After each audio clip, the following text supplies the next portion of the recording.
नमस्कार। खबर प्रधान देख रहे सभी दर्शकों का बहुत बहुत स्वागत है और मैं हूं आपके साथ संगीता श्रीवास्तव। देखिए, इस समय विश्व की राजनीति में भारी उथल पुथल है। अंतर्राष्ट्रीय स्तर पर हर देश अपना संरक्षण, अपना सहयोग और अपनी सुरक्षा देख रहा है।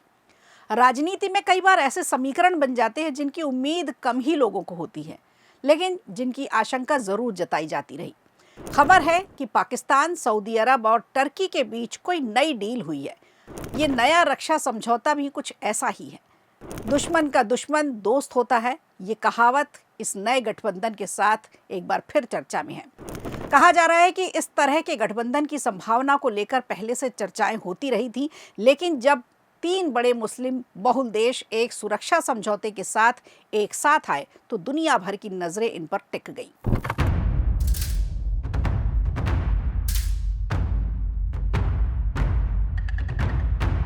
इसकी वजह है पाकिस्तान भारत का पड़ोसी देश है और दोनों देशों के बीच लंबे समय से सुरक्षा और राजनीतिक तनाव चल रहा है। ऐसे में भारत इस तरह के किसी भी क्षेत्रीय गठबंधन पर अपनी नज़र जरूर रखता है। हालांकि इस समझौते का भारत पर सीधा सीधा कोई असर होने वाला नहीं है, ये बिल्कुल साफ है। लेकिन बदलते वैश्विक समीकरणों के बीच ऐसे गठबंधनों को नज़रअंदाज भी नहीं किया जा सकता। वहीं मिडिल ईस्ट की स्थिति भी अभी तक पूरी तरह से सामान्य नहीं हो पाई है। क्षेत्र में पहले से ही कई सुरक्षा चुनौतियां।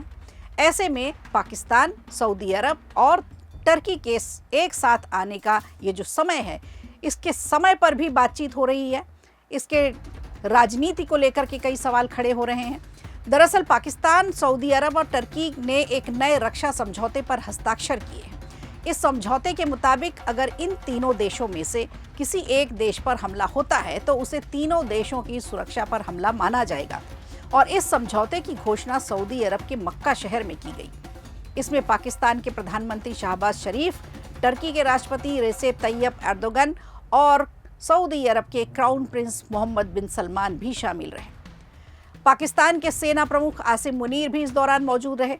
रिपोर्ट्स जो आ रही हैं उसके मुताबिक पाकिस्तान और सऊदी अरब के बीच पहले से रक्षा सहयोग मौजूद था, लेकिन अब टर्की भी इसमें शामिल हो गया है और ये एक बड़ा गठबंधन हो गया। इसकी वजह से कई रक्षा विशेषज्ञ इसे इस्लामिक नाटो जैसी एक संज्ञा दे रहे हैं। समझौते के बाद जारी संयुक्त बयान में कहा गया कि इसका उद्देश्य तीनों देशों के बीच सुरक्षा सहयोग को और भी ज़्यादा मजबूत करना है, रक्षा संबंधों को बढ़ाना है और इसमें यह भी प्रावधान रखा गया है कि भविष्य में दूसरे देशों को भी इस गठबंधन में शामिल किया जा सकता है, यानी इसका विस्तार करने की पूरी संभावना है। इस गठबंधन में पाकिस्तान की भूमिका काफी अहम मानी जा रही है। इसके पीछे की जो सबसे बड़ी वजह मानी जा रही है वो ये कि पाकिस्तान एकमात्र मुस्लिम बहुल देश है जिसके पास परमाणु हथियार है। वहीं सऊदी अरब की बात करें तो दुनिया के बड़े रक्षा खर्च करने वाले देशों में से ये एक है।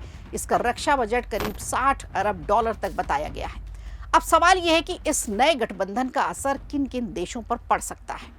सऊदी अरब के लिए सबसे बड़ी सुरक्षा चुनौतियों में ईरान और यमन के हूती विद्रोही शामिल है। हूती संगठन पहले भी सऊदी अरब को निशाना बना चुके हैं। वहीं टर्की की अगर हम बात करें तो टर्की के संबंध ग्रीस से, साइप्रस से और इजराइल जैसे देशों के साथ कई मुद्दों पर तनावपूर्ण हो रहे हैं। क्षेत्रीय राजनीति की बात करें तो टर्की अपनी भूमिका लगातार मजबूत करने की कोशिश कर रहा है।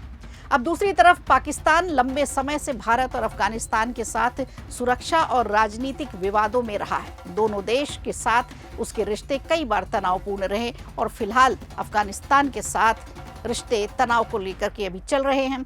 हालांकि ये गठबंधन कितना प्रभावी साबित होगा इसका आगे आने वाले समय में ही पता चल पाएगा।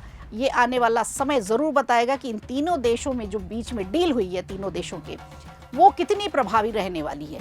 लेकिन इतना तय है कि पाकिस्तान, सऊदी अरब और टर्की के इस रक्षा समझौते ने अंतर्राष्ट्रीय राजनीति में एक नई बहस जरूर शुरू कर दी है। वीडियो अच्छा लगा हो तो लाइक कीजिए, शेयर कीजिए और कमेंट बॉक्स में हमें ज़रूर बताइए।